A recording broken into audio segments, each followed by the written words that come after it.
अखबार की सुर्खियों में बड़ी बड़ी हेडलाइन छपी थी। मशहूर रईस बिजनेसमैन ने अपनी पत्नी की हत्या कर खुद को गोली मारी। आखिर क्यों? एक इतना सक्सेसफुल बिजनेसमैन अपनी बसी बसाई गृहस्थी को अपने ही हाथों से उजाड़ देता है। शाम को 6 बजे अचानक से अपने पति को घर के दरवाजे पर देखकर नम्रता के चेहरे के भाव बदल गए थे। ये बदलाव उसके पति नवीन ने भी महसूस कर लिए थे, क्योंकि वो खुद भी जानता था कि मेरे घर आने से पहले यहाँ क्या हुआ था। सब कुछ भूलकर नम्रता ने अपने चेहरे पर खुशी के भाव लाते हुए नवीन से जानना चाहा कि आज आप अचानक इस वक्त कैसे? आपने मुझे फोन भी नहीं किया, सब ठीक तो है ना? नवीन ने उसे कोई जवाब नहीं दिया और सीधा अपने कमरे में चला गया। नम्रता के मन में बहुत कुछ चल रहा था, लेकिन वो कुछ भी जाहिर नहीं होने देना चाहती थी। वो नवीन के कमरे में उसके पीछे पीछे चली गई तो नवीन ने उसे बैठने का इशारा किया। नम्रता बिना कुछ बोले उसके सामने वाली कुर्सी पर बैठ गई। नवीन उसकी आंखों में ही देख रहा था, लेकिन नम्रता उसकी आंखों से आंखें नहीं मिला पा रही थी, बस इधर उधर देख रही थी। थोड़ी देर बाद नवीन ने उससे प्यार से कहा, नम्रता, मुझसे क्या छुपा रही हो? क्या कुछ ऐसा है जो तुम्हें मुझे बताना चाहिए, लेकिन तुम बताना नहीं चाहती? नम्रता ने तुरंत ही उसकी बात को काटते हुए कहा, नहीं नवीन, ऐसा तो कुछ भी नहीं है। आप क्या कह रहे हैं? किसी ने आपसे कुछ कहा है?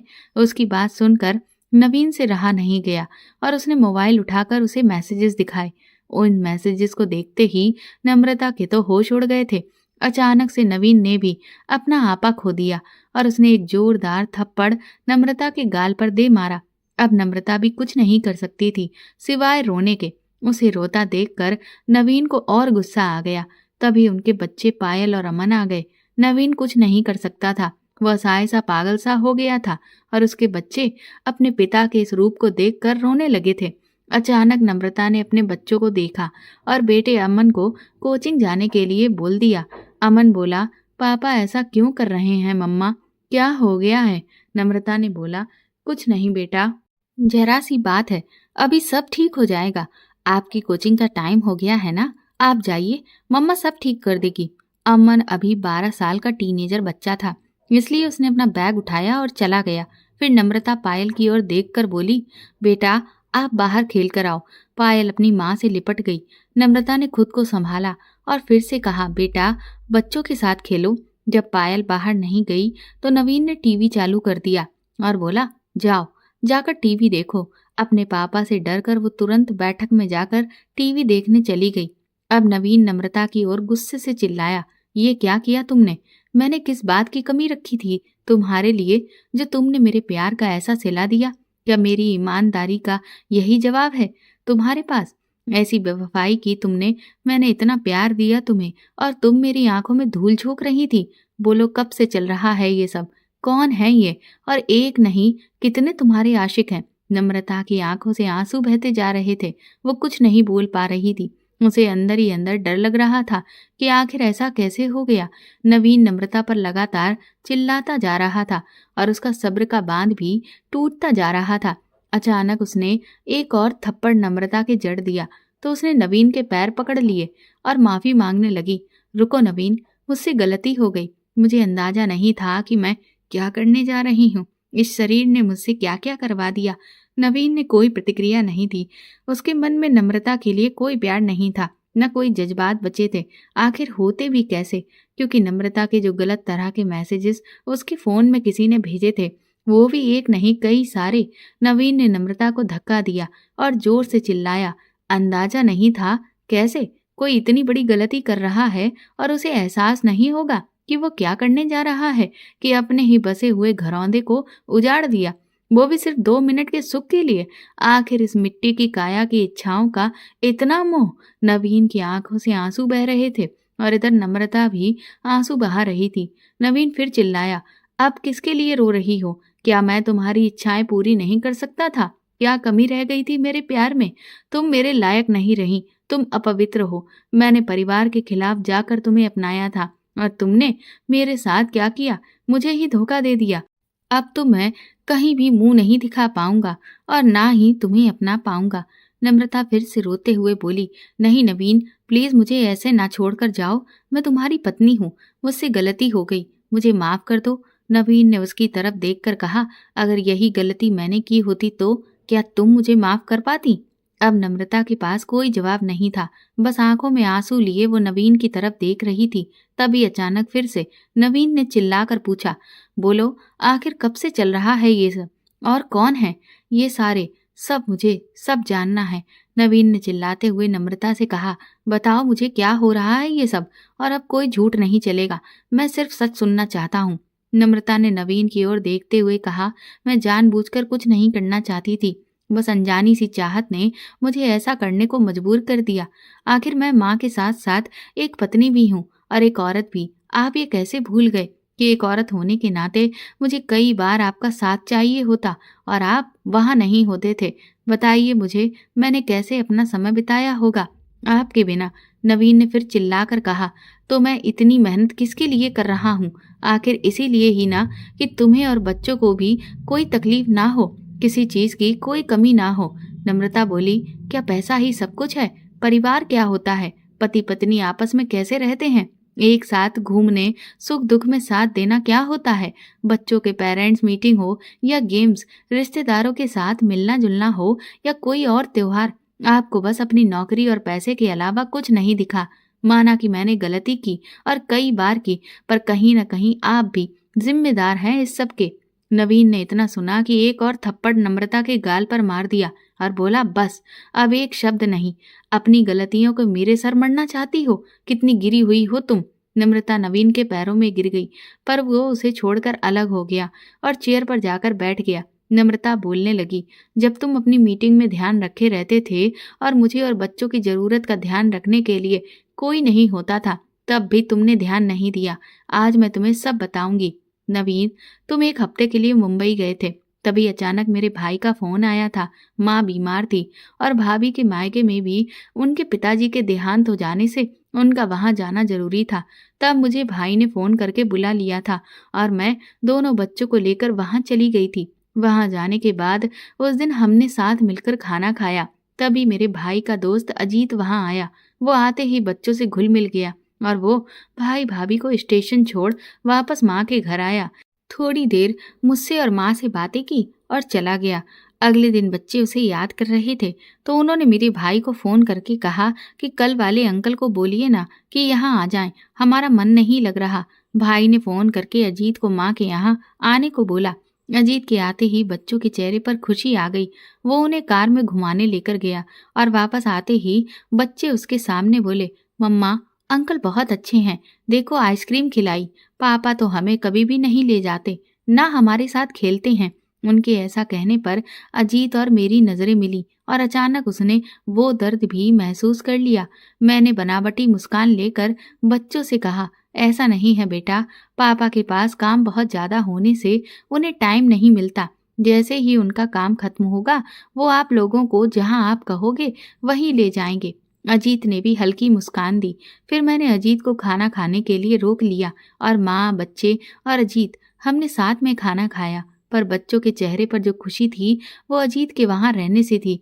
वो भी उनसे बहुत जल्दी घुल मिल गया। फिर रात के 9 बजे अजीत को घर जाना था, इसलिए मैं उसे गेट तक छोड़ आई। अजीत ने कार स्टार्ट की और बाय कर जाने लगा।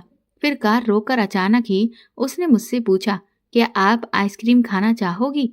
उसके ऐसा कहने पर मैंने भी हामी भर दी। फिर अचानक माँ और बच्चों का ख्याल आया। मैंने उससे कहा, फिर माँ और बच्चे? तो वो बोला, आप कहें तो सबको लेकर चलते हैं।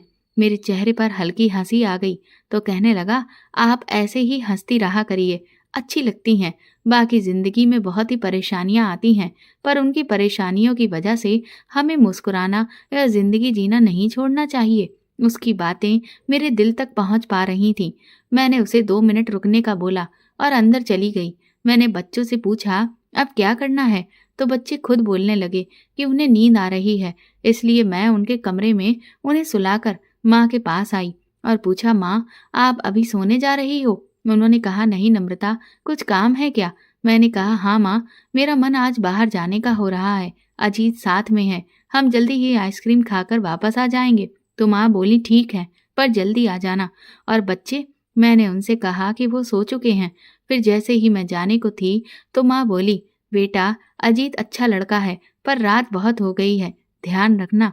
मैं हाँ में सिर हिलाकर बाहर से दरवाजा लॉक कर हल्की सी मुस्कान के साथ अजीत के पास आई और कहा, अब चलते हैं। तब तक अजीत कार के बाहर टिक कर खड़ा होकर मेरा इंतजार कर रहा था। उसने भी मुझे देखा और मेरे लिए कार का दरवाजा खोल दिया। मन में अनगिनत सवाल थे, पर मुझे कुछ नहीं दिख रहा था। मैं अपनी भी जिंदगी जीना चाह रही थी। कार में बैठने पर अजीत ने मुझसे सवाल किया, आपसे एक बात पूछूं? मैंने हामी भरी तो कहने लगा कि क्या आपके मुस्कुराने में मैं आपकी मदद कर सकता हूँ? मैंने ना समझते हुए उसकी तरफ देखा और पूछा, मैं समझी नहीं। तो कहने लगा, मतलब मुझे लगता है कि आपके मन में कोई बात है जो आप किसी से कह नहीं पा रही हैं और अंदर ही अंदर घुट रही हैं। क्या है जो आपको हंसने से रोकता है? किसी भी इंसान को खुश रहने का हक है, पर आप खुशी बाहर से दिखाने की कोशिश करती हैं, लेकिन खुश नहीं हैं। उसका इतना बोलना था कि मेरी आंखों से झरझर आंसू बहने लगे। फिर मैं खुद को संभालते हुए बोली, ऐसी क्या बात तुम्हें समझ में आ गई अजीत, जो मेरे पति को समझ में नहीं आती? उन्हें मेरा और बच्चों का अकेलापन क्यों नहीं दिखता? जैसे तुम उनके साथ खेल रहे हो, उन्हें घुमाने ले जाते हो, वैसे बच्चों का मन है कि उनके पापा उन्हें लेकर जाएं, पर नवीन तो जैसे अपने बिजनेस में डूबे रहते हैं। ऐसा नहीं है कि मैं उन पर भरोसा नहीं करती हूँ या उनके जीवन में कोई और है। वो तो बहुत ईमानदार हैं और बस हमारा साथ नहीं दे पाते। कभी बिजनेस मीटिंग, कभी दूसरे शहर के दौरे, सब समझते हैं, फिर भी क्यों?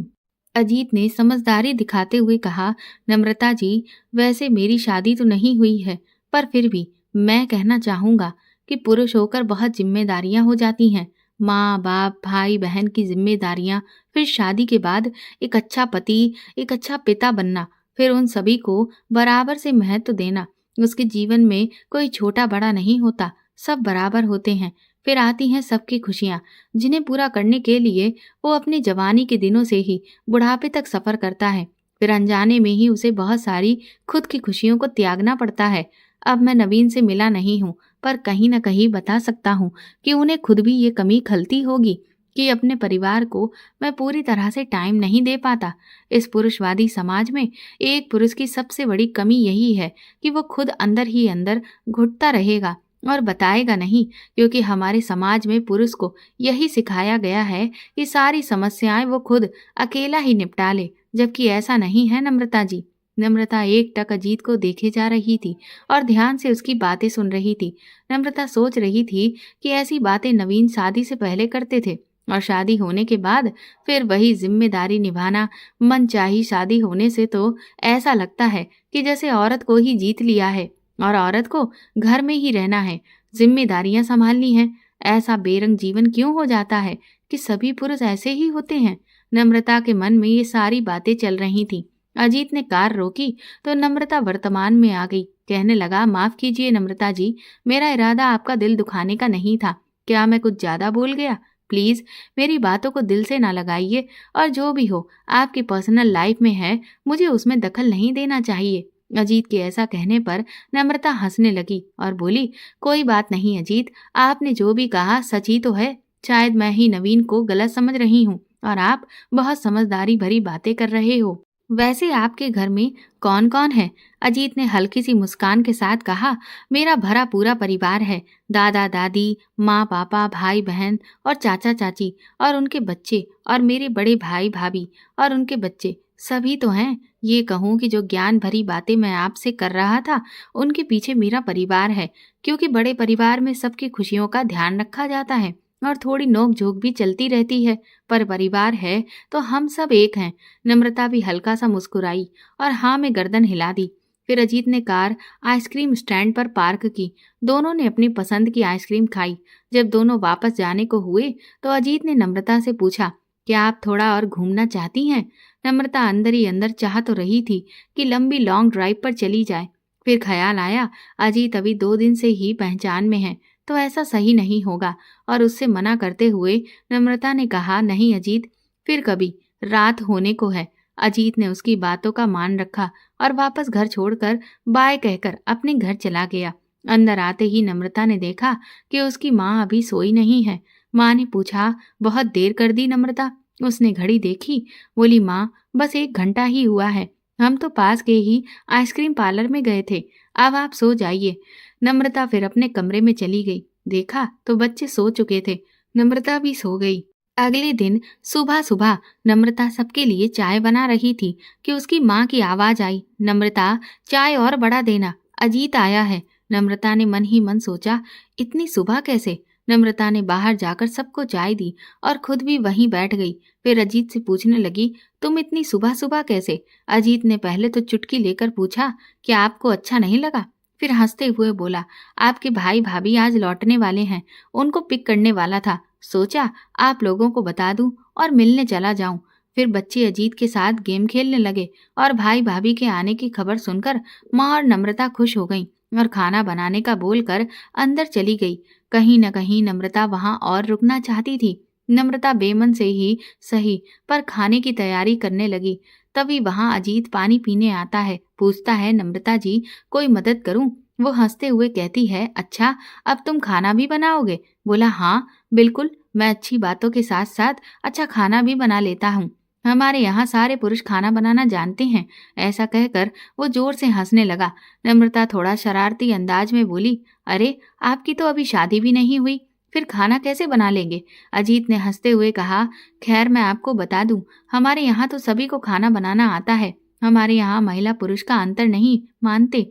क्यों, आपके यहाँ सिर्फ महिलाओं को ही खाना बनाने दिया जाता है क्या? नम्रता ने गर्दन हिलाते हुए कहा, नहीं ऐसा तो कुछ नहीं, पर हमारे यहाँ पुरुषों को घर के काम करने के लिए समय ही कहाँ है। नम्रता बोली, वैसे तो अब जरूरत नहीं है, लगभग सबके लिए खाना तैयार हो चुका है और आप भी खाना खाकर जाना। अजीत बोला, आप मुझे सिर्फ अजीत कह सकती हैं, मैं इतना भी बूढ़ा नहीं हूँ अभी। नम्रता मुस्कुराकर बोली, ठीक है अजीत। कुछ देर के बाद नम्रता के भाई और भाभी भी आ जाते हैं। अब सब एक साथ खाना खा रहे थे। नम्रता की भाभी ने खाने की तारीफ करते हुए कहा, तुमने बहुत अच्छा खाना बनाया है।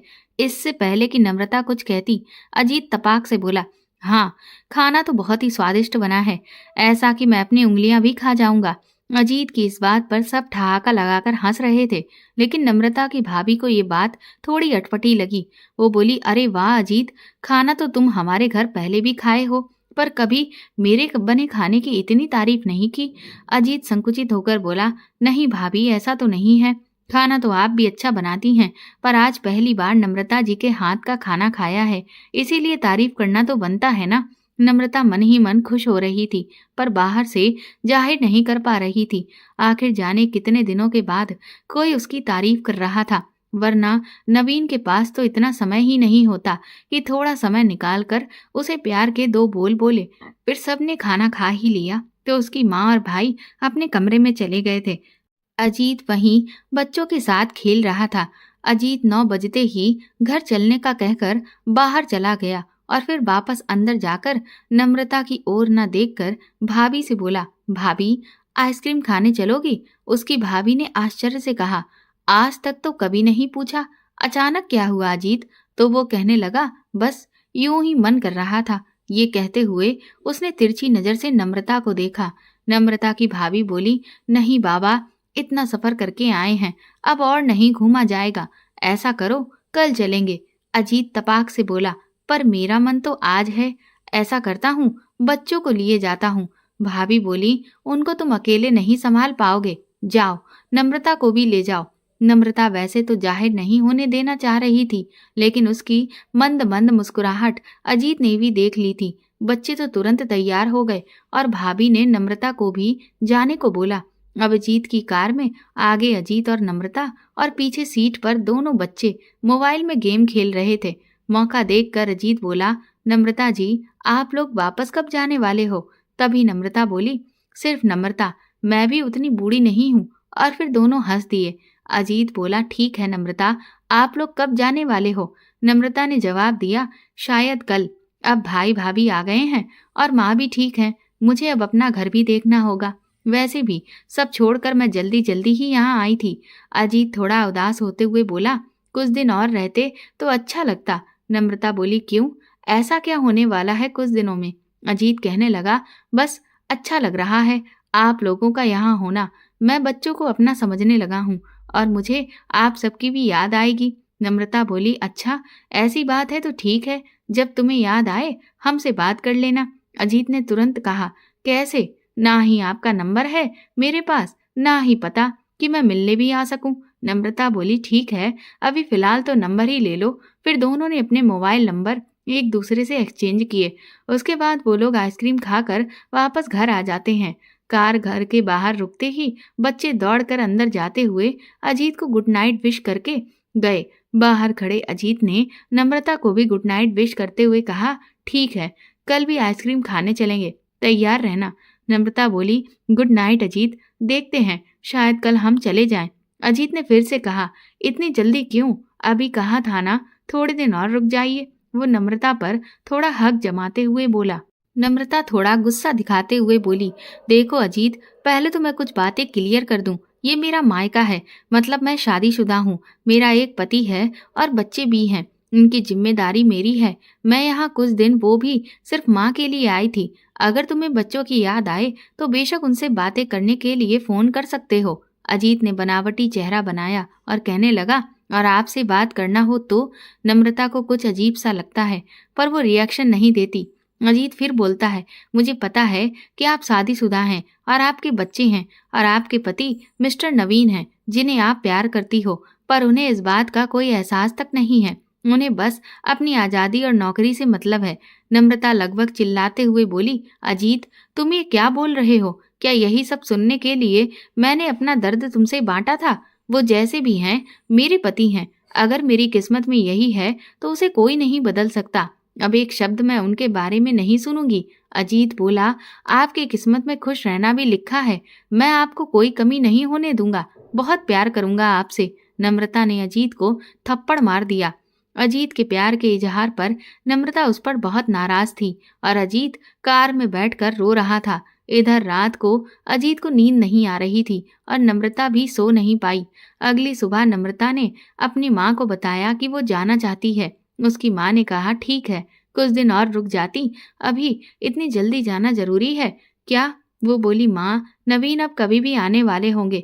बस एक सप्ताह के लिए ही मुंबई गए थे। मैं भैया के फोन करने पर तुरंत चली आई थी। घर भी संभालना होगा, सब अस्त व्यस्त होगा। उसकी माँ ने हामी भर दी। पूरा दिन उन्होंने अपने परिवार के साथ बिताया, लेकिन आज अजीत घर नहीं आया। नम्रता के दिल में ना चाहते हुए भी उसका ख्याल आ रहा था कि वो आएगा या नहीं, पर उसका दिमाग कह रहा था कि अच्छा है ना आए, क्योंकि ये सब गलत है। कहाँ वो, कहाँ मैं। हो सकता है उसका अट्रैक्शन हो, कुछ दिन में ठीक हो जाएगा। मैं कौन सा यहाँ हमेशा रहूंगी, तो मुझे क्या करना है। दिन बीत जाने पर रात में भैया ने अजीत को फोन करके बुलाना चाहा, लेकिन अजीत नहीं आया। नम्रता ने भी सुनकर अनसुना कर दिया। रात में खाना खाते समय भाभी ने नम्रता से कहा, दामाद जी कब आ रहे हैं? तो वो कहने लगी, बस आज या कल में आ जाएंगे। भाभी सुबह सुबह नम्रता और बच्चे सबसे प्यार से विदा लेकर निकल रहे थे। बच्चे बोले, अजीत अंकल नहीं आएंगे, उनको भी बाय कहना था। तभी पीछे से आवाज आई, आप याद करो और हम ना आए। गेट की तरफ देखा तो वहां अजीत था। बच्चे दौड़कर उससे लिपट गए। बोले, अंकल, हमें लगा था आप मिलने नहीं आएंगे, आप तो कल भी नहीं आए। अजीत बोला, बस थोड़ी तबीयत खराब हो गई थी, इसीलिए नहीं आया, पर अब बाय जो कहना था तो मैं आ गया। सब अजीत को देखकर हंसते हैं, सिवाय नम्रता के। उसके चेहरे पर कोई भाव नहीं था। नम्रता और बच्चे कार में बैठकर बाय करने लगे। तभी नम्रता और अजीत की नजरें टकरा गईं। नम्रता के मन में एक कसमकसी पैदा हो गई। अजीत जिस तरह से उसकी तरफ देख रहा था, ऐसा लग रहा था कि वो उसे बहुत कुछ कहना चाह रहा है, पर नम्रता ने मुंह मोड़ लिया। नम्रता के भाई ने उसे और बच्चों को ट्रेन में बिठाकर कोयम्बटूर रवाना कर दिया। 2 दिन बाद नवीन आ गया था। नम्रता और बच्चे खुश हो गए। सबने बैठकर बहुत दिनों बाद साथ खाना खाया। बच्चों के सोने के बाद नम्रता और नवीन कमरे में चले गए। नम्रता ने अपना प्यार नवीन को जताया। नवीन भी उससे बहुत दिनों से दूर था। साथ समय बिताकर उन्हें अच्छा लग रहा था। अगली सुबह नवीन की वही भाग दौड़ वाली जिंदगी चालू हो गई और नम्रता अपने घर और बच्चों में लग गई। अजीत के बारे में उसे कोई ख्याल तक नहीं आया। इधर 2 महीने बीत गए। नम्रता कभी कभी अपनी माँ से बात कर लेती, सब ठीक चल रहा था। तभी एक दिन एक नए नंबर से नम्रता के फोन पर किसी ने कॉल किया। उसने फोन उठाया तो सामने अजीत की आवाज थी। नम्रता ने अजीत का नंबर डिलीट कर दिया था, इसलिए बिना पहचाने ही उसने पूछा, कौन? तो अजीत ने कहा, कैसी हो आप? वो कहने लगी, अच्छा अजीत, मैं ठीक हूँ, कहो कैसे फोन किया?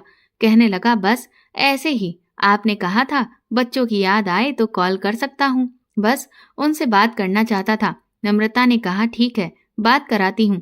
बच्चे बहुत देर तक अजीत से बात करते रहे। फिर फोन रखते समय अजीत नम्रता से बोला, आपसे भी बात करनी थी। बोली, मैं सुन रही हूँ। कहने लगा, मुझे माफ कर दीजिए, शायद मेरी फीलिंग्स एक तरफा थी, मुझे समझने में गलती हो गई। नम्रता ने कहा, अच्छा है कि तुम्हें समझ आ गया, क्योंकि मैं शादीशुदा हूँ और ये सब गलत है। हमारे बीच उम्र का फासला भी है।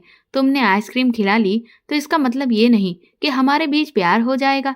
मैं अपने पति से प्यार करती हूँ बस। अजीत बोला, क्या हम दोस्त बन सकते हैं? सिर्फ दोस्त। आप अच्छी हो और मैं अपने किए पर शर्मिंदा हूँ। मैं एक अच्छी दोस्त खोना नहीं चाहता। प्लीज नम्रता। वो बोली, ठीक है। अजीत, देर आए दुरुस्त आए, कोई बात नहीं, तुम्हारी उम्र में ऐसा होना आम बात है। अब समझदार बनो, ठीक है? ऐसा कहकर नम्रता हंसने लगी और जवाब में अजीत भी हंस दिया। अब अजीत अक्सर बच्चों से बातें करता और नम्रता से भी। नम्रता को उस पर भरोसा था क्योंकि वो उसके भाई का दोस्त था। नम्रता और नवीन के रिश्तों पर इन चीजों का कोई फर्क नहीं पड़ रहा था क्योंकि नवीन अक्सर शहर से बाहर ही रहता था। एक दिन अजीत ने फोन करके पूछा, नम्रता बताओ आज मैं कहाँ हूँ? उसने पूछा, कहाँ? तो अजीत बोला, कोयम्बटूर में। मैं अपने काम के सिलसिले में यहाँ आया हूँ। उसने पूछा, अरे कैसे? ये तो अच्छी बात है। अजीत ने कहा, आप अपने घर बुलाना नहीं चाहोगी? मुझे बच्चों से मिलना है। नम्रता ने कहा, ठीक है। शाम को ही अजीत घर पहुंच जाता है। बच्चे उसे देख खुश हो जाते हैं। वो सबके लिए तोहफे लाया था। नम्रता अजीत से पूछती है, कितने दिनों का टूर है? अजीत कहता है, बस 2 दिनों का। मैंने होटल में बुकिंग की है। मिस्टर नवीन से मिलकर चला जाऊंगा। नम्रता कहती है, ठीक है, तुम सही दिन पर आए हो। नवीन आज वैसे भी घर आने वाले हैं। तुम रुको, मैं खाना बनाती हूँ। आज का खाना यहीं खाना। नवीन जब घर आया तो उसने बैठक में अजीत को बैठे देखा।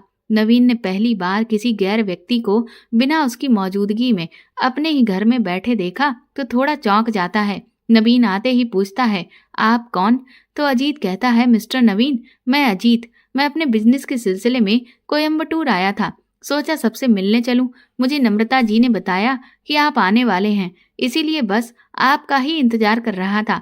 जवाब सुनकर नवीन भी मुस्कुराकर बोला, अच्छा अजीत, हाँ ठीक है, बैठे बैठे चाय वगैरह पी या नहीं? अजीत ने कहा, बच्चों के साथ गेम खेल रहा था, उनकी बहुत याद आ रही थी। वैसे भी बहुत दिन हो गए, मिलना नहीं हो पाया। नवीन ने कहा, ठीक है, मैं जरा फ्रेश होकर आता हूँ, फिर बात करते हैं। नवीन नम्रता के पास जाकर पूछता है, ये कब आया? तो नम्रता बोलती है, बस आपके आने के कुछ ही देर पहले ही। उसने बताया कि वो यहाँ किसी काम से आया है। जब घर आने के लिए पूछा तो मैंने भी बताया कि आप आने वाले हैं, उनसे भी मिल लेना। तो बस आपका ही इंतजार कर रहा है। मैंने उसे खाना खाने के लिए रोक लिया है, सब साथ में ही खाना खाएंगे। नवीन कहता है, ठीक है, अच्छा किया, चलो जल्दी खाना टेबल पर लगा दो, मुझे भी जोर की भूख लगी है। नम्रता भी थोड़ी ही देर में टेबल पर खाना लगाने लगती है। अजीत उसकी आगे बढ़कर मदद करने लगता है, लेकिन नम्रता मना करती है। पर जब नवीन दोनों को साथ में टेबल पर खाना लगाते हुए देखता है तो उसे अच्छा नहीं लगता। लेकिन जैसे ही अजीत नवीन को आते देखता है तो अपने लिए चेयर खींचकर बैठ जाता है।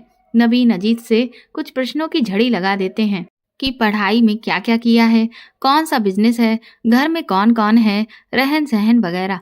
इधर नवीन को अजीत थोड़ा सा शातिर दिमाग वाला लगता है और ये भी कि ये हमारे स्तर का नहीं है। जब सब खाना खा चुके होते हैं तो अजीत फिर से बाकी सामान को उठाने में नम्रता की हेल्प करने लगता है, जिससे नवीन उससे बोलता है, रहने दो अजीत, वो खुद कर लेगी, तुम्हें अब चलना चाहिए। वैसे कहाँ रुक रहे हो तुम? नम्रता ने बताया कि तुम्हारा रुकने का इंतजाम पहले से है। अजीत सकपका जाता है, कहता है, हाँ मिस्टर नवीन, मेरा 2 दिन का ही टूर है। मैंने होटल में अपने लिए रूम बुक कर लिया है। मुझे लगता है कि अब मुझे चलना चाहिए। फिर वो सबको बाय कहकर वहां से चला जाता है। बच्चे अपने रूम में चले जाते हैं। नम्रता अपना काम खत्म करके रूम में आती है। नवीन नम्रता से बोलता है, देखो मैंने तुम्हें ज्यादा रोक टोक कभी नहीं किया, पर ये अजीत ठीक ठाक है भी या नहीं? उम्र का कच्चा है और काम का भी। इसका ज्यादा यहाँ आना जाना ना हो तो ही अच्छा है। हर कोई अपने साथ उठने बैठने के लायक नहीं होता। नम्रता भी उसकी बातें ध्यान से सुन रही थी। वो बहस करने के मूड में नहीं थी, इसलिए उसने कुछ नहीं कहा। वो अपना नाइट सूट पहनकर नवीन के करीब आई। उससे कुछ बातें करना चाहती थी, उसके करीब आना चाह रही थी, लेकिन नवीन तो जैसे सिर्फ अपनी ही दुनिया में रहता था। अपनी बात कहकर वो नम्रता को नजरअंदाज करते हुए बोला, मैं बहुत थक गया हूँ, चलो सो जाते हैं, कल जरूरी मीटिंग से मुझे जाना है। लेकिन नम्रता जैसे आज हार नहीं मानना चाहती थी, बोली, सो जाना, कौन मना कर रहा है नवीन, थोड़ी देर मुझसे बात कर लो। ऐसी कई बातें हैं जो मुझे आपसे शेयर करनी होती हैं। मैं आपकी पत्नी हूँ, कुछ मेरे भी अरमान होते हैं, प्लीज। लेकिन नवीन ने उसे समझाते हुए कहा, आज नहीं, आज बहुत थकान है। और वो नम्रता का हाथ झटक कर दूसरी तरफ मुंह करके लाइट बंद कर सो जाता है। नम्रता इस बात से सबसे ज्यादा दुखी रहती थी कि सारी सुख है उसके पास, पति भी पास है, पर पति का प्यार जिसके लिए वो तरसती है वो क्यों नहीं मिलता उसे। नम्रता गुस्से में रोती रहती है और बालकनी में आकर खड़ी हो जाती है। उसके दिमाग में बहुत कुछ चल रहा था कि आखिर उसकी गलती क्या है। एक औरत को प्यार भी तो चाहिए होता है, फिर चाहे वो बनावटी ही क्यों ना हो। क्यों ऐसा होता है कि शादी के ज्यादा वक्त बीत जाने के बाद और बच्चों की जिम्मेदारियों के बाद वो प्यार कम होने लगता है? या सिर्फ आदमी ही टेंशन लेता रहता है, औरत नहीं लेती? फिर क्यों नवीन नम्रता की चाहत को अनसुना कर देता है? थोड़ी देर के बाद नम्रता रूम में वापस आती है। वो नवीन की तरफ देखती है और सोचती है कि पहले मैं जरा सा गुस्सा होती थी तो खुद मनाने आ जाया करते थे, अब तो बस मुंह फेर कर सो जाते हैं। फिर नम्रता भी सो जाती है। अगले दिन नवीन सुबह मीटिंग के लिए निकल जाता है। नम्रता पूरा दिन कैसे बीतेगा ये सोचकर उदास हो जाती है। बच्चे भी पढ़ाई कर गेम खेलने चले गए। 4 बज रहे थे। घर खाने को दौड़ रहा था, तभी अचानक अजीत का फोन आया। वो कहती है, हाँ अजीत, कैसे हो? आज तो तुम्हें निकलना होगा ना? अजीत कहता है, मैं शाम को निकलूंगा। सोचा जाने से पहले आपसे बात कर लूं। घर जाने से पहले मिलना चाहता था, आपके ही घर आ जाऊं। उसे तभी नवीन की कल वाली सारी बातें याद आ जाती हैं। तो वो अजीत से कहती है कि मैं ही तुमसे मिलने आ जाती हूँ। एक्चुअली बाहर मुझे एक काम है, वो भी पूरा हो जाएगा और तुमसे भी मिल लूंगी। अजीत कहता है, ठीक है, किसी रेस्टोरेंट में मिलते हैं। फिर वो कहती है, नहीं, जहाँ रुके हो वहीं का एड्रेस बता दो, मैं वहीं आती हूँ। वो सोचती है कि अगर बाहर किसी और ने उसे अजीत के साथ देख लिया तो नवीन फालतू ही गुस्सा करेंगे। अजीत एड्रेस बता देता है। नम्रता थोड़ी देर के बाद अजीत के पास पहुंच जाती है। कुछ देर वो लोग बातें करते हैं। फिर वो कहती है, ठीक है, मैं चलती हूँ, देर हो जाएगी। तुमसे मिलकर अच्छा लगा। अचानक अजीत नम्रता को रोक कर कहता है, रुको तो जरा, मैं आपके लिए कुछ लाया था। ये कहकर वो एक गिफ्ट देता है। वो बड़ी उत्सुकता से उसे खोलने लगती है, जिसमें एक उसकी बड़ी सी फोटो होती है, जिसमें वो खुलकर मुस्कुरा रही होती है। वो देखकर वो बहुत खुश हो जाती है और अजीत को थैंक यू कहती है। अजीत कहता है, मैं बस इसी मुस्कुराहट की तो बात किया करता था, आप हंसते हुए बहुत अच्छी लगती हो। नम्रता अंदर ही अंदर खुश हो जाती है कि कोई इतना उसकी खुशी के लिए कर रहा है, पर ये दिमाग में नहीं आता कि ये अजीत है। और वो अचानक ही मुड़कर उसे गले से लगा लेती है और फिर वो अपनी मर्यादा लांघ जाती है। अजीत को इसकी उम्मीद नहीं थी, पर वो भी नम्रता को पसंद करता है तो बदले में वो भी आगे बढ़ जाता है और फिर दोनों एक दूसरे में खो जाते हैं। तभी नम्रता को होश आता है कि ये गलत है और वो अजीत से झटक कर दूर होती है और एक थप्पड़ मार देती है।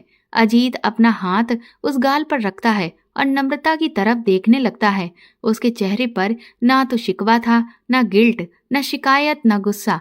तभी अजीत को देख नम्रता जोर जोर से रोने लगती है और चिल्लाकर कहने लगती है, ये मुझसे क्या हो गया, ये गलत है। अजीत ने उसे पकड़ लिया और गले से लगा लिया। बोला, कुछ नहीं हुआ, कुछ गलत नहीं, आप गलत नहीं हो नम्रता, प्लीज शांत हो जाओ। इसके बाद तो वो दोनों अपनी बची कुची मर्यादाओं को भी लांघ जाते हैं। नम्रता भूल जाती है कि वो शादीशुदा है और उसके 2 छोटे छोटे बच्चे भी हैं। सब हो जाने पर नम्रता एक टक अजीत को देखती है, फिर वो उठ जाती है। लेकिन अजीत उसका हाथ पकड़कर कहता है, क्या हुआ, मेरे पास आओ। वो कहती है, अजीत, जो हुआ सब गलत ही था, तुम सब भूल जाओ, पता नहीं ये कैसे हो गया। अजीत बोलता है कि ये प्यार है नम्रता, जो मैं आपसे करता हूँ, जो आज आपने किया मैं हर तरीके से आपको खुश रख सकता हूँ। नम्रता रोते हुए कहती है, मैं तो शादीशुदा हूँ। वो कहता है, तो क्या हुआ, मैं आपके और मिस्टर नवीन के बीच नहीं आऊंगा। बस मैं तो आपसे प्यार करूंगा, अपने दायरे तक। नम्रता उसकी बातों का मतलब समझ नहीं पाई और उसने कुछ भी नहीं बोला, लेकिन आज वो तृप्त थी। नम्रता समय देखती है और कहती है कि मुझे देर हो रही है, अब मैं घर जाती हूँ। घर पहुंचकर देखती है कि घर पर तो ताला लगा था, मतलब बच्चे नहीं आए थे। पहले वो घर पहुंचकर नहा धोकर फ्रेश हुई, फिर बच्चों को उनके दोस्त के घर फोन कर बुला लिया। उसके मन में अभी भी बहुत कुछ चल रहा था, पर चेहरे पर कोई भाव नहीं थे। रात में नवीन घर आया और सबने खाना खाया। फिर रात को सोते समय नम्रता ने नवीन से बात शुरू की, मैं सोच रही हूँ कहीं घूमने चलते हैं, भले ही 1-2 दिन के लिए। बहुत दिन हो गए हम कहीं नहीं जाते। मेरे साथ साथ बच्चों को भी आपकी कमी खलने लगी है, उनका भी हक है अपने पापा के साथ वक्त बिताने का। नवीन बीच में टोक कर कहता है, नम्रता, किसने कहा मैं टाइम स्पेंड नहीं करता? खाना खाते हुए जरूरी बातें कर तो लेता हूँ, और माँ किस लिए होती है? उनका ध्यान रखने के लिए ही ना। और फिर मेरा काम है कमाना, परिवार की जरूरत का ध्यान रखना भी तो है। मैं समय कैसे निकालूं, तुम ही बताओ अब। नम्रता कहती है, और मेरी जरूरत का क्या? नवीन बोलता है, तुम्हें मैं छूट देता तो हूँ, तुम्हें जिसमें खुशी मिले वो करो। घूमो फिरो, किटी पार्टीज में जाओ, नए नए दोस्त बनाओ, और क्या। नम्रता से वो कुछ बोलते नहीं बनता। वो चुपचाप नवीन को देखती रही और नवीन पीठ घुमाकर सो गया। नम्रता के मन की उलझनें खत्म होने का नाम नहीं ले रही थी। ऊपर से नवीन की इस तरह की बातें, वो भी सो गई। अगले दिन अजीत का कॉल आया। नम्रता ने सुनकर भी नजरअंदाज किया। फिर उसने दोबारा फोन किया। इस बार उसने फोन उठाकर बात शुरू की। बोलो अजीत। अजीत ने कहा, कैसी हो? मैं आज वापस आ गया हूँ, आपकी बहुत याद आ रही थी, सोचा कॉल कर लूं। नम्रता को अच्छा लगा कि कहाँ नवीन अब ध्यान नहीं देता और इसे मेरा कितना ख्याल है। नम्रता कहती है, मैं ठीक हूँ। अब अक्सर नम्रता और अजीत की घंटों फोन पर बातें होती।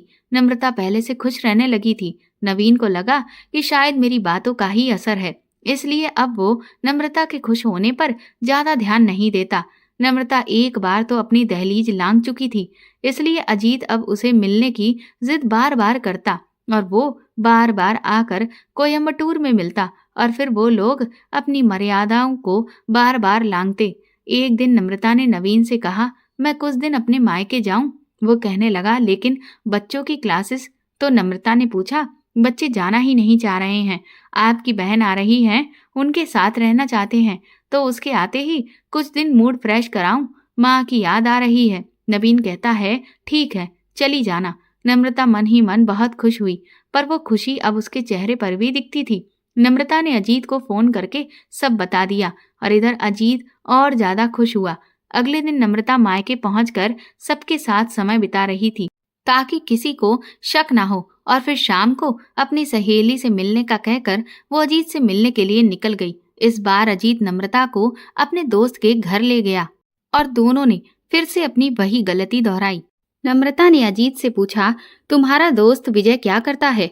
उसने बताया, वो बिजनेस करता है, आज वो किसी काम से दिल्ली गया है, इसीलिए सोचा यहीं मिल लिया जाए। नम्रता कहती है, ठीक है, वैसे मुझे यहाँ आए 2 हफ्ते हो चुके हैं, अब मुझे कोयम्बटूर जाना है, और मुझे ये बताओ ऐसा कब तक चलेगा? क्योंकि जो हो रहा है वैसे भी गलत ही है, कभी किसी को पता चलेगा तो जाने क्या होगा। अजीत बोला, तुम बेकार परेशान हो रही हो, ऐसा कुछ नहीं होगा। नम्रता बोली, मुझे चिंता होने लगी है, अगर नवीन को पता चलेगा तो पता नहीं मेरे बारे में क्या सोचेगा। अजीत बोला, कहा ना किसी को कुछ पता नहीं चलेगा, मैं हूं ना। नम्रता अजीत को देखकर मुस्कुरा दी। वो कोयम्बटूर आ चुकी थी, फिर से यहाँ आकर वही रूटीन, लेकिन इस बार अजीत और नम्रता का अजीत के दोस्त विजय के घर जाना गलती साबित हुआ, क्योंकि अजीत को नहीं पता था कि उसके घर में सीसीटीवी कैमरा लगा हुआ है और विजय ने अजीत को कॉल करके उसे उस दिन की हरकत के बारे में पूछा। तब अजीत ने डर कर उसे सब बता दिया। जब अजीत ने ये बात नम्रता को बताई तो शर्मिंदगी के मारे वो खुद को ही लानत देने लगी। उसे काटो तो खून नहीं वाली हालत हो गई। खैर, अजीत ने उसके दोस्त विजय से उसको मुंह बंद करने के लिए कहा, लेकिन इधर विजय ने अजीत से कहा कि वो नम्रता को उससे मिलवाए। अजीत ऐसा नहीं चाहता था, उसे पता था कि अगर उसने ऐसा नहीं किया तो विजय उसे ब्लैकमेल करेगा और वीडियो लीक कर देगा। इससे तो सब जगह बदनामी हो जाएगी। अजीत ने नम्रता को बताया तो उसने पहले मना कर दिया, लेकिन फिर ब्लैकमेलिंग के बारे में सुनकर उसने हाँ कर दिया। नम्रता ने नवीन को फिर से मायके जाने वाली बात कही तो उसने हाँ कह दिया। इस बार बच्चों को भी साथ भेज दिया, लेकिन इस बार नवीन ने नम्रता के चेहरे पर उदासी देखी तो पूछा, तुम्हारा चेहरा क्यों उतरा है? इस पर नम्रता नवीन के गले लगकर रोने लगी। मन ही मन सोचने लगी, मैंने क्या कर दिया? अपनी इच्छाओं के वशीभूत होकर मैंने अपना बसा बसाया हुआ घर बर्बाद कर दिया। नवीन ने उसे सांत्वना देकर शांत किया। नम्रता बोली, कुछ नहीं, बस मेरा मन खराब था, इसीलिए। नवीन ने कुछ नहीं कहा।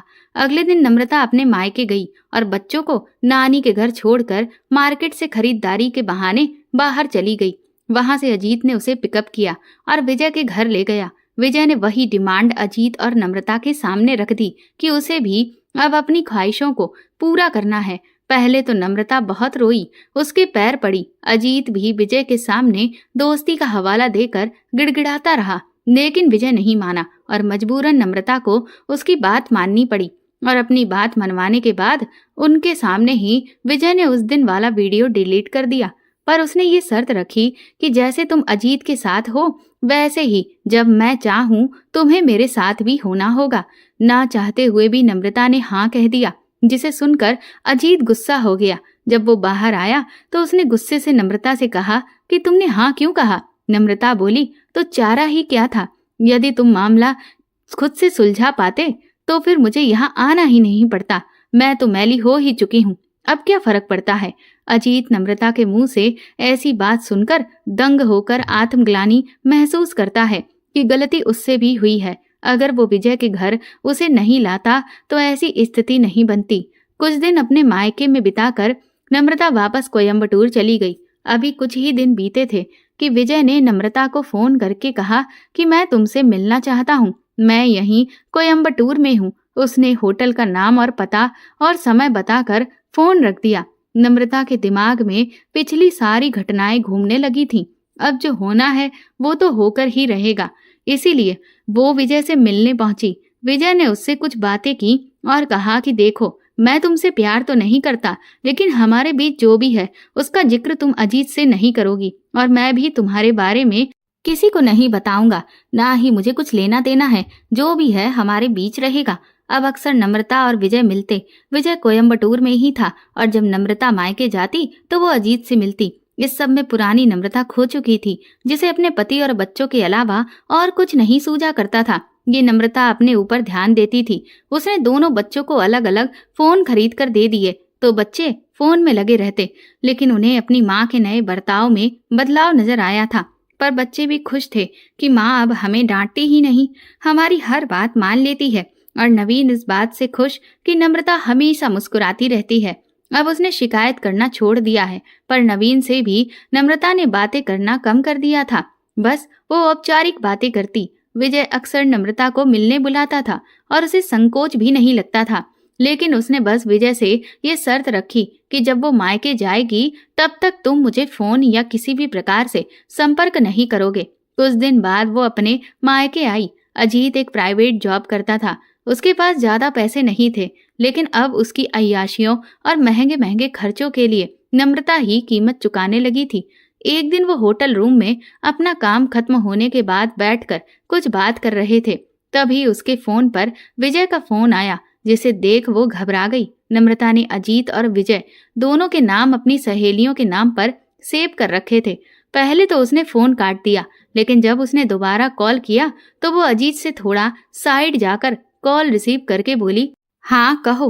विजय ने कहा, तुम मेरा फोन क्यों नहीं उठा रही? उसने कहा, मैं मायके आई हूँ, तुम्हें बताया तो था, अब बोलो क्या बात है? विजय ने कहा, मुझे कुछ पैसे चाहिए नम्रता।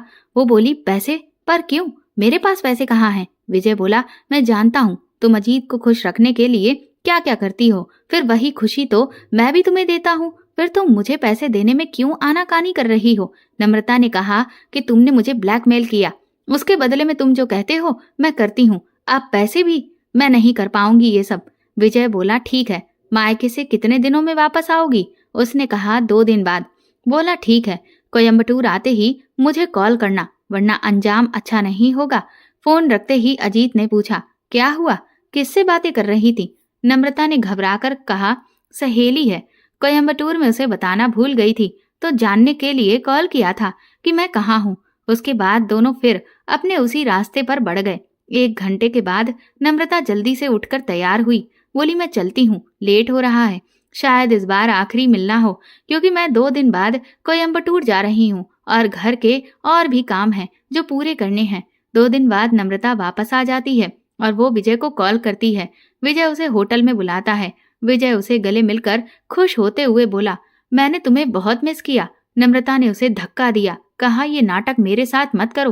वो अपने चेहरे पर बेईमानी हंसी लाते हुए बोला, ठीक है, तो एक काम करो, मेरे लिए अजीत को छोड़ दो। नम्रता ने कहा, ये क्या बकवास कर रहे हो? मैं उससे प्यार करती हूँ, चाहे कुछ भी हो जाए, मैं हमेशा उसका साथ दूंगी। तो विजय कहता है, मैं तुम्हारे और अजीत के बारे में नवीन को बता दूंगा। नम्रता बोली, ऐसा क्यों कर रहे हो? विजय बोला, मुझे पैसे चाहिए। अगर अजीत तुम्हारे साथ रहा तो तुम सब उस पर ही लुटाती रहोगी, मुझे कुछ नहीं दोगी। नम्रता बोली, तो जाने दो ना मुझे, मैं खुद तुम्हारा साथ नहीं चाहती हूँ। लेकिन विजय घिनौनी हंसी हंसते हुए बोला, पर मैं जो तुम्हें देता हूँ वो तो तुम्हें अजीत और नवीन से भी नहीं मिलता होगा। नम्रता घिन से भर गई, बोली, विजय, पहले तुम मुझे अपनी जरूरत के लिए इस्तेमाल कर रहे हो और फिर मुझे ही इतने गंदे तरीके से अपनी नजरों में गिरा रहे हो। इस बात पर विजय बहुत ही गंदे तरीके से हंसकर उसके करीब जाकर बोला, तो और हो क्या तुम? 3 मर्दों के साथ, ऐसी औरत को क्या कहते हैं? नम्रता को विजय की इस बात ने अंदर तक हिला दिया था। अब ना तो उससे बोलते बन रहा था, ना ही हिलते हुए। वो एक मूर्त की तरह जड़ होकर एक टक विजय को देख रही थी। विजय ने उसे चरित्रहीन कहा तो उसके पैरों तले जमीन खिसक चुकी थी। वो सीधा होटल रूम से निकलकर बेमतलब यहाँ वहां दौड़ रही थी। उसे लग रहा था कि वो किसी गाड़ी के नीचे आ जाए और अपनी जान गंवा दे, पर ऐसा करने की वो हिम्मत भी नहीं जुटा पा रही थी। एक तरफ उसे डर था कि विजय अजीत और नवीन को कुछ बता न दे, लेकिन दूसरी तरफ उसकी जो पैसों की डिमांड थी वो कहाँ से लाकर देगी। उसके मन में अनेकों सवाल कौंध रहे थे। वो एक पार्क में गई और वहां अकेले बैठकर खूब रोई। उसकी तो कोई अच्छी सहेली भी नहीं थी जिससे वो ये सब कह पाती। घर में नवीन से ये सब बताने का कोई फायदा नहीं, क्योंकि ये जानने के बाद कौन मर्द ऐसी औरत को अपने साथ रखेगा। यही सोचकर वो बस रोती जा रही थी। शाम को वो घर लौट आई। उसका चेहरा बता रहा था कि उसकी जिंदगी में बहुत बड़ा तूफान आने वाला है। उसकी इच्छाओं ने उसे इस कदर अंधा कर दिया था कि वो अपनी नजरों में गिर चुकी थी। नवीन जब आया तो उसने उसे देखकर पूछा, क्या हुआ? कहाँ थी अब तक? ऐसा हाल क्यों बना रखा है? उसने खुद को संभालते हुए कहा, कुछ नहीं, वो आज किटी पार्टी में गई थी। लौटते वक्त टैक्सी नहीं मिली तो बस पैदल ही आ रही हूँ। थकान की वजह से लगता है चेहरा ऐसा हो गया। नवीन ने कहा, वो सब ठीक है, लेकिन मेरा फोन तो उठा सकती थी। नम्रता बोली, सॉरी नवीन, फोन साइलेंट पर था लगता है। नवीन ने कहा, पर ऐसी लापरवाही ठीक नहीं। चलो अब खाना बना दो, बहुत भूख लगी है और कल मैं फ्लाइट से चेन्नई जा रहा हूँ। एक बिजनेस मीटिंग है, 2 या 3 दिन लग जाएंगे। नम्रता का मन अभी भी विजय की बातों में लगा था। कहाँ से इतने पैसे लाएगी? क्या करेगी? क्या अजीत को बता दे कि विजय उसे ब्लैकमेल कर रहा है? पर अजीत को लगेगा कि मेरा अब तक विजय से रिश्ता बरकरार रहा है, तो फिर वो भी मुझे गंदी नजरों से देखेगा। पता नहीं क्या क्या सोचेगा। नवीन को नम्रता पर बहुत विश्वास था। यही सोचकर वो अपने बिजनेस को आगे बढ़ाने में लगा रहा। वो कभी भी उससे पैसों का हिसाब नहीं लेता था। अगले दिन नवीन चला गया था। मौका पाकर नम्रता ने विजय को फोन लगाया और घर आने को कहा। उसके दिमाग में कुछ चल रहा था। विजय लालची था, उसे पता था, इसलिए उसने तुरंत हाँ कर दी और तुरंत तैयार होकर नम्रता के घर की ओर चला गया। अजीत ने नम्रता को फोन लगाया, पूछा, कहाँ हो नम्रता? उसने कहा, क्या बात है? तो खुश होकर बोला, बस यूं ही याद आ रही थी तो सोचा पूछ लूं। नम्रता ने बहाना बनाया कि मेरी तबीयत ठीक नहीं है, मैं बाद में बात करूंगी। अजीत ने बुझे मन से फोन रख दिया। इधर विजय आ चुका था। नम्रता भी विजय का इंतजार कर रही थी। अंदर जाते ही विजय बेशर्मी से सोफे पर फैल कर बैठ गया और अपनी आवाज की टोन को गंदा करके बोला, अपना बेडरूम पहले दिखाओ। नम्रता ने चेहरे के भाव थोड़े बदल कर कहा, चाय लोगे या कॉफी? वो बोला, कॉफी ले आओ। थोड़ी देर में वो कॉफी लेकर आई। और सामने सोफे पर बैठ गई। उसने कहा, मुझे तुमसे कुछ बात करनी है। जैसा कि तुम्हें पता है, मैं शादीशुदा हूँ और खुश हूँ। मेरे छोटे बच्चे हैं। वो इतना ही बोल पाई कि विजय ने बीच में टोकते हुए कहा, अच्छा ऐसी बात है तो अजीत फिर तुम्हारी जिंदगी में कैसे आया? अगर अपने पति से खुश थी तो किसी और मर्द की जरूरत कैसे पड़ गई? नम्रता सकपकाकर बोली, मेरी बात अभी पूरी नहीं हुई। उसने कहा कि मेरी जिंदगी अच्छी चल रही थी, पर शायद मुझ में ही कमी थी कि मैंने अपनी जिंदगी का गलत फैसला लिया। अजीत के करीब जाकर मैं अपनी इच्छाओं के लिए उसका सहारा लेने लगी। इस पर विजय गंदे तरीके से बोला, वो तो मैं भी करता हूँ। नम्रता ने कहा, तुम चुप रहोगे? मुझे अपनी बात पूरी करने दो पहले। वो कहने लगी, मैं जैसी भी हूँ पर अपनी जिंदगी को फिर से मौका देना चाहती हूँ। इसके लिए मैं तुमसे कहना चाहती थी कि इस वीडियो के बदले तुम्हें जितने पैसे चाहिए एक बार में बोलो, मैं आज ही दे दूंगी। उसके बाद ना तुम मुझे जानते हो ना मैं तुम्हें। विजय ने कहा, ऐसा है तो अजीत का क्या होगा? नम्रता कॉन्फिडेंस से बोली, मैं उसे भी समझाऊंगी कि वो मुझे भूल जाए। मैं अपने पति और बच्चों से बहुत प्यार करती हूँ, बस मुझे उनकी ही होकर रहना है। विजय बोला, तो क्या अजीत मान जाएगा? नम्रता ने कहा, नहीं जानती, पर मैं चाहती हूँ कि जो मैंने गलतियां की हैं वो मैं समय रहते सुधार लूं। प्लीज विजय। तभी विजय कुछ सोचने के बाद बोला, ये बताओ तुम्हारा पति कहाँ है अभी? वो कहने लगी, वो चेन्नई गए हैं, कल आएंगे। फिर उसने कहा, और तुम्हारे बच्चे? नम्रता ने कहा, वो स्कूल गए हैं। विजय शैतानी मुस्कुराहट लाकर बोला, मैं तुम्हारी बात मानने को तैयार हूँ, पर तुम्हें पहले मेरी बात माननी होगी। उसके बाद मैं तुम्हें तुम्हारा वीडियो भी दे दूंगा और अपने पैसे लेकर हमेशा के लिए चला जाऊंगा। उसने कहा, बताओ क्या बात है? विजय बोला, मुझे भी तुम्हारी आदत लग गई है, तुम हो ही इतनी खूबसूरत। उसकी बात सुनकर नम्रता शर्म से अपमान का घूंट पीकर रह गई। विजय बोला, मुझे कम से कम 50 लाख चाहिए आज शाम तक, और उससे पहले आज का तुम्हारा पूरा दिन मेरा। नम्रता आंखों में आंसू लिए उसे देख रही थी। उसे बहुत बुरा लगा था। विजय ने ऐंठते हुए कहा, ये रोना धोना बंद करो, मुझे तुमने खुद यहाँ बुलाया है, अभी नाटक क्यों कर रही हो? नम्रता ने कहा, मैं पैसे देने को अभी तैयार हूँ और कुछ नहीं करूंगी। विजय बोला, ऐसे कैसे नहीं? तुमने ही बोला था कि मैं जो बोलूंगा वो आज करने को तैयार हो। मेरी यही 2 शर्तें हैं। नम्रता को कुछ सूझ नहीं रहा था। एक तरफ वो खुद को विजय से बचाना चाह रही थी, लेकिन दूसरी तरफ वो फिर से उसी रास्ते पर चलने को मजबूर थी। वो करे तो क्या करे? नम्रता ने कहा, फिर तुम्हें कुछ देर रुकना होगा। ये कहकर वो अपने बेडरूम में चली गई। दूसरी तरफ अजीत कोयम्बटूर में ही आ चुका था और वो अपनी मीटिंग में बिजी था और सोच रहा था कि वो नम्रता को सरप्राइज कैसे दे। अजीत ने नम्रता को मैसेज किया, मैंने सुना है मिस्टर नवीन नया प्रोजेक्ट चालू करना चाहते हैं, मैं उसमें इंटरेस्टेड हूँ। क्या मेरी बात उनसे कराओगी या उनका नंबर मुझे सेंड करो, मैं खुद बात करना चाहता हूँ। नम्रता अपने बेडरूम में बैठी थी और अपनी और नवीन की अलमारी से जितना भी कैश ज्वेलरी था उसे निकालकर उसकी आज की वैल्यू के हिसाब से 50 लाख तक जोड़ने में लगी थी। उसने मोबाइल पर देखा तो अजीत का मैसेज देखकर घबरा गई, लेकिन इस वक्त उसका ध्यान पूरी तरह से विजय से पीछा छुड़ाने में था। इसीलिए उसने नवीन का नंबर अजीत को देने के बारे में एक बार भी नहीं सोचा कि इसका अंजाम क्या होने वाला है। उसने अजीत को नंबर भेजते हुए लिख दिया कि नवीन किसी काम से शहर से बाहर गए हैं, रात तक ही आ पाएंगे, बाकी तुम बात कर लेना। जैसे ही अजीत ने उसका मैसेज पढ़ा तो खुशी से झूम उठा।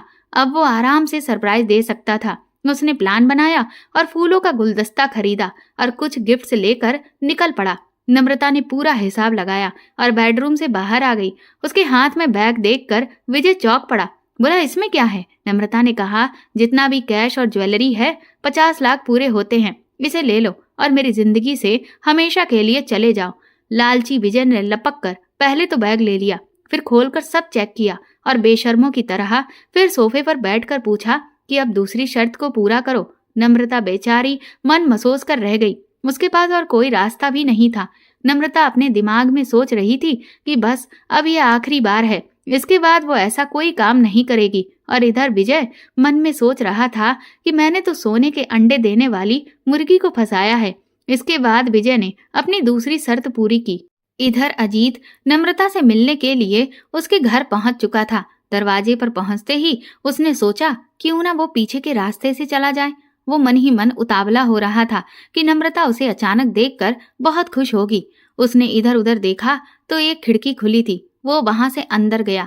तभी उसका पैर एक बर्तन पर पड़ा, जिससे वो गिर गया। गिरने की आवाज से नम्रता घबरा गई। वो उठने लगी, लेकिन विजय ने कहा, बिल्ली होगी। बेचारी नम्रता उसके जाल में फंस चुकी थी। उस वक्त घर में कोई नहीं था, इसलिए नम्रता के कमरे का दरवाजा भी खुला था। इधर अजीत सोचने लगा कि इतनी तेज आवाज हुई, लेकिन कोई देखने भी नहीं आया। इसका मतलब नम्रता सोई है। वो भी कोशिश कर रहा था कि कोई आवाज ना हो, ताकि उसका सरप्राइज खराब ना हो जाए। लेकिन जैसे ही उसने नम्रता के कमरे में झांकने की कोशिश की तो उसके होश उड़ गए थे। उसने जो कुछ भी देखा उससे वो समझ चुका था कि ये सब रजामंदी से है। वो वहां 1 मिनट नहीं रुक पाया और उसने अपना लाया हुआ सारा सामान उठाकर किचन की खिड़की से बाहर फेंक कर खुद चला गया। बाहर निकलकर वो रोने लगा। वो गुस्से में पागल हुआ जा रहा था। अब उसे बस एक ही रास्ता सूझा। उसे इस बात का एहसास भी नहीं था कि वो क्या करने जा रहा है। उसने नम्रता का वीडियो नवीन के मोबाइल पर भेज दिया और सीधा अपने होटल निकल गया। इधर शाम के 5 बज गए थे। नम्रता ने विजय से कहा, मेरे बच्चे आने वाले हैं, तुम अब जाओ और आइंदा मुझसे कोई उम्मीद मत रखना। वो बोला, अभी तो मैं जा रहा हूँ, आगे देखूंगा। नम्रता ने कहा, क्या मतलब है तुम्हारा? तो कहने लगा, आज पेट भर चुका है, अब आगे का देखूंगा। नम्रता समझ चुकी थी कि वो बुरी तरह से फंस चुकी है। आखिर वो अजीत को बताए या नवीन को? वो किसी तरह खुद को संभाल कर बोली, नहीं विजय, अगर तुम वाकई में मर्द हो तो अपनी बात पर कायम रहना और दोबारा मुझसे मिलने के बारे में सोचना भी मत, वरना मैं अपने पति को सब सच बता दूंगी। विजय उसे आंखें दिखाते हुए बोला, अभी जा रहा हूँ, बोला ना, बाद में बताऊंगा। और पैसे का बैग उठाकर चला गया।